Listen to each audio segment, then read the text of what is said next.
Seniors ಸಹವಾಸ ಸಾಕು, Young cabinet ಬೇಕು. ಸಂಪುಟಕ್ಕೆ ಯುವ ಶಾಸಕರನ್ನ ಸೇರಿಸಿಕೊಳ್ಳಲು ಬಂಡಲ್ ಸಿದ್ಧತೆ. ಸೀನಿಯರ್ಸ್ ಸಾಕು, ಯಂಗ್ ಕ್ಯಾಬಿನೆಟ್ ಬೇಕು ಅಂತಿದೆ. ಸಂಪುಟಕ್ಕೆ ಯುವ ಶಾಸಕರನ್ನ ಸೇರಿಸಿಕೊಳ್ಳಲು ಡಿಕೆ ಸರ್ಕಾರದ ಸಂಪುಟ ವಿಸ್ತರಣೆಯಲ್ಲಿ ಪಕ್ಕಾ ಯಂಗ್.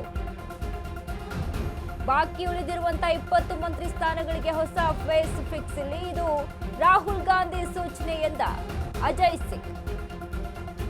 ಕಲಬುರಗಿಯಲ್ಲಿ ಜೇವರ್ಗಿ ಶಾಸಕ ಅಜಯ್ ಸಿಂಗ್ ವಿಶ್ವಾಸದ ಮಾತನಾಡಿದ್ದಾರೆ. ಯಂಗ್ಸ್ಟರ್ಸ್ಗಳಿಗೆ ಅವಕಾಶ ಅಂತ ರಾಹುಲ್ ಭರವಸೆಯನ್ನು ನೀಡಿದ್ದಾರೆ. ಜೂನ್ ಅಂತ್ಯದ ವೇಳೆಗೆ ಡಿಕೆ ಸರ್ಕಾರದಲ್ಲಿ 20 ಹೊಸ ಮಿನಿಸ್ಟರ್ಸ್ ಇರ್ತಾರೆ. ಕೆಲವು ಫಸ್ಟ್ ಟೈಮ್ ಎಂಎಲ್ಎ ಹಾಗೂ ಹೊಸಬರಿಗೆ ಮನೆ ಸಾಧ್ಯತೆ ಅಂತ ಹೇಳಲಾಗ್ತಾ ಇದೆ. ಪರಿಷತ್ ಚುನಾವಣೆ ಮುಗಿಯುತ್ತಿದ್ದಂತೆ ಡಿಕೆಗೆ ಫುಲ್ ಕ್ಯಾಬಿನೆಟ್ ಸಿಗುತ್ತೆ. ಸಿಎಂ ಡಿಸಿಎಂ ಸೇರಿ ಈಗಿರುವಂತಹ 16ರ ತಂಡಕ್ಕೆ ಹೊಸದಾಗಿ 20 ಮಿನಿಸ್ಟರ್ಸ್.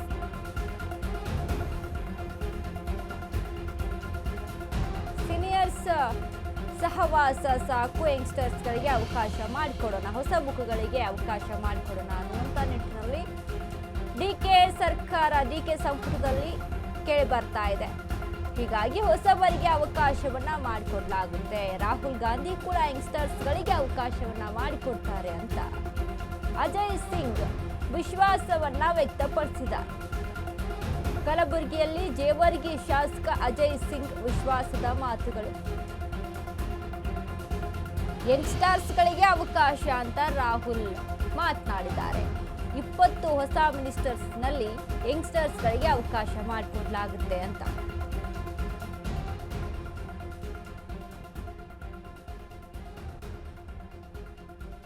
ಮೊದಲ ಬಾರಿ ಮಂತ್ರಿ ಆಗೋರು ಎಎಸ್ ಪೊನ್ನಣ್ಣ ವಿರಾಜಪೇಟೆ, ಶರತ್ ಬಚ್ಚೇಗೌಡ ಹೊಸಕೋಟೆ, ಹೊಸಬರಿಗೆ ಅವಕಾಶ ಮಾಡಿಕೊಡೋಣ ಅಂತ. ಪ್ರದೀಪ್ ಈಶ್ವರ್ ಚಿಕ್ಕಬಳ್ಳಾಪುರ ಹೊಸ ಮುಖ ಯಂಗ್ಸ್ಟರ್ ಅಂತ ಹೇಳಿ. ನಾರಾ ಭರತ್ ರೆಡ್ಡಿ ಬಳ್ಳಾರಿಯಿಂದ ಅವಕಾಶ ಮಾಡಿಕೊಡ್ಬೋದು ಅನ್ನುವಂಥದ್ದು ಹೇಳಲಾಗ್ತಾ ಇದೆ. ನಯನಾ ಮೋಟಮ್ಮ ಮೂಡಿಗೆರೆ ಮಹಿಳಾ ಕೋಟಾ ಅಂತ ಬಂದರೆ ನಯನಾ ಮೋಟಮ್ಮ ಇದ್ದಾರೆ. ಇನ್ನು GH ಶ್ರೀನಿವಾಸ್ ತರೀಕೆರೆ ಇದ್ದಾರೆ ಹೊಸಬರು. ಬೇಳೂರು ಗೋಪಾಲಕೃಷ್ಣ ಸಾಗರದಿಂದ, ಶಿವಗಂಗಾ ಬಸವರಾಜ್ ಚನ್ನಗಿರಿ. ಹೊಸಬರಿಗೆ ಹೊಸ ಮುಖಗಳಿಗೆ ಮನೆ ಹಾಕ್ತಾ ಇದೆ ಅಂತ ನೋಡಿದ್ರೆ ಅಜಯ್ ಸಿಂಗ್ ಜೇವರ್ಗಿ ಇದ್ದಾರೆ. ಇದೀಗ ಅಜಯ್ ಸಿಂಗ್ ಜೇವರ್ಗಿ ಹೇಳಿರುವಂಥದ್ದು ವಿಶ್ವಾಸವನ್ನ ವ್ಯಕ್ತಪಡಿಸಿದ್ದಾರೆ. ಹೊಸಬರು ಅಂತ ಬಂದಾಗ ಯಂಗ್ಸ್ಟರ್ಸ್ಗಳಿಗೆ ಅವಕಾಶ ಮಾಡಿಕೊಡ್ಬೇಕು ಅಂತ ಬಂದಾಗ, ಹೊಸಬರು ಅಂತ ಅಂದಾಗ ಮೊದಲು ಒಂದು 5 ಲಿಸ್ಟ್ಗಳು ಕಣ್ಣು ಮುಂದೆ ಬರುತ್ತೆ. ಪ್ರದೀಪ್ ಈಶ್ವರ ಆಗಿರ್ಬೋದು, ವಿಶ್ವಾಸ್ ವೈದ್ಯ ಆಗಿರ್ಬೋದು, ಇನ್ನು ಅದ್ರ ಜೊತೆಗೆ ಹೊಸಬರು ಅಂತ ಬಂದಾಗ ಒಂದಿಷ್ಟು ಹೆಸರುಗಳು. ನಾರಾ ಭರತ್ ರೆಡ್ಡಿ ಯಂಗ್ಸ್ಟರ್ ಅಂತ ಬಂದಾಗ, ಇನ್ನು ಮಹಿಳಾ ಕೋಟಾ ಅಂತ ಬಂದಾಗ ಈಗಾಗಲೇ ಲಕ್ಷ್ಮೀ ಹೆಬ್ಬಾಳ್ಕರ್ ಇದ್ರು. ಬಟ್ ಈಗ ಮಹಿಳಾ ಕೋಟಾ ಅಂತಂದ್ರೆ ನಯನಾ ಮೋಟಮ್ಮ ಇದ್ದಾರೆ. ಒಂದಿಷ್ಟು ಹೆಸರುಗಳು ಕೇಳಿ ಬರ್ತಾ ಇದೆ. ಹೀಗಾಗಿ ಯಾರಿಗೆ ಅವಕಾಶ ಅಂತ ನೋಡಿದ್ರೆ ಬಟ್ 25ರಿಂದ 30 ಶಾಸಕರು ಹೋಗಿ, ಹಿರಿಯರು ಹೋಗಿ ಹೈಕಮಾಂಡನ್ನ ಭೇಟಿ ಮಾಡಿ ಬಂದಿರೋದು ಕೂಡ ಉಂಟು.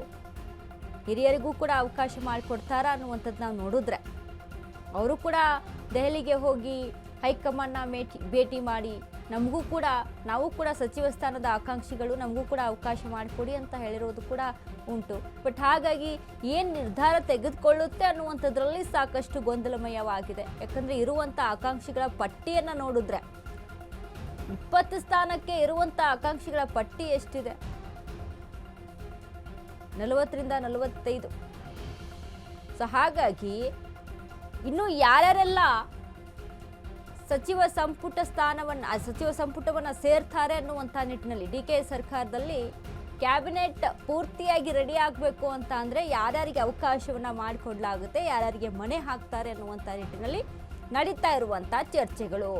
ಅದರಲ್ಲಿ ಹೊಸಬರು ಅಂತ ಬಂದಾಗ ಹೊಸಬರಿಗೂ ಕೂಡ ಅವಕಾಶವನ್ನು ಮಾಡಿಕೊಡ್ತಾರಾ, ಅದ್ರ ಜೊತೆಗೆ ಹಿರಿಯರಿಗೂ ಕೂಡ ಅವಕಾಶವನ್ನು ಮಾಡಿಕೊಡ್ತಾರಾ, ಯಾರಿಗೆ ಹೆಚ್ಚಿನ ಅವಕಾಶವನ್ನ ಮಾಡಿಕೊಡ್ಲಾಗುತ್ತೆ? ಹೊಸ ಮುಖಗಳಿಗೆ ಮನೆ ಹಾಕ್ತಾರಾ? ಹೊಸ ಮುಖಗಳಿಗೆ ಮನೆ ಹಾಕಿದ್ರೆ ಇರುವಂಥ ಹಿರಿಯ ಶಾಸಕರು ಭಿನ್ನಾಭಿಪ್ರಾಯ ಆಗಿರ್ಬೋದು, ಅಸಮಾಧಾನಗಳು ಭುಗಿಲೆದ್ರೆ ಅದೊಂದು ರೀತಿಯಾದಂಥ ಸವಾಲುಗಳು ಡಿ ಕೆ ಶಿವಕುಮಾರ್ಗೆ. ಹೀಗಾಗಿ ಸಾಕಷ್ಟು ಗೊಂದಲಮಯವಾಗಿದೆ ಡಿಕೆ ಸಂಪುಟ ರಚನೆ.